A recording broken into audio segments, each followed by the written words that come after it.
Hello everyone, welcome back to my channel. আমি পায়েল চলে এসেছি তোমাদের সাথে একটা নতুন ভিডিও শেয়ার করতে।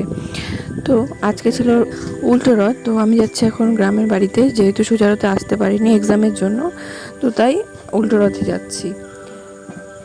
তো যেতে যেতে আমার এই জায়গাটা চোখে পড়লো, মানে যখনই যাই তখনই আমি জাস্ট এই জায়গাটাই ফোকাস করি। মানে আমার এই জায়গাটা এত ভালো লাগে যে কি বলবো।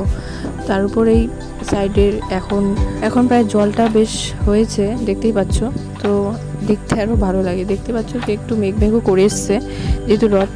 তো বলতে বলতে গ্রামের বাড়িতে ঢুকে পড়লাম। তো আজ আর কথা নয়, চলো জগন্নাথ দর্শন করি। জয় জগন্নাথ।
তো দেখতে পেলে আমাদের রথ।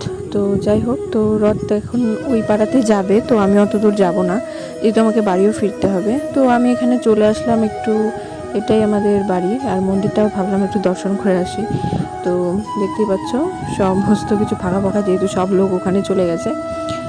তো এটাই আমাদের বাড়ি, এখানে আমরা দেখতে আসলাম। তো তারপরে এই সাইডে চলে আসলাম যে ছোটো মোটো একটা মেলা বসেছে, তো এই যে দেখতে পাচ্ছ।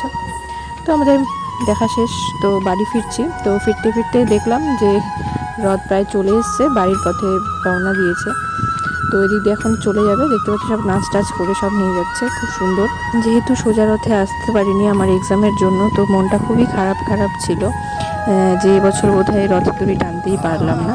তো যাই হোক, এখানে এসে এখন ভালো লাগছে, জগন্নাথের দর্শনও করতে পারলাম, তো দড়িও টানতে পারলাম। তো যাই হোক, আর ভিডিওটা বড় করলাম না। তো আমাদের আজ রথ দেখা শেষ, রথের দড়ি টানাও শেষ। তো এবার যাচ্ছি বাড়িতে, প্রায় 7টা বেজে গেছে। ওকে, বাই, থ্যাঙ্কস ফর ওয়াচিং।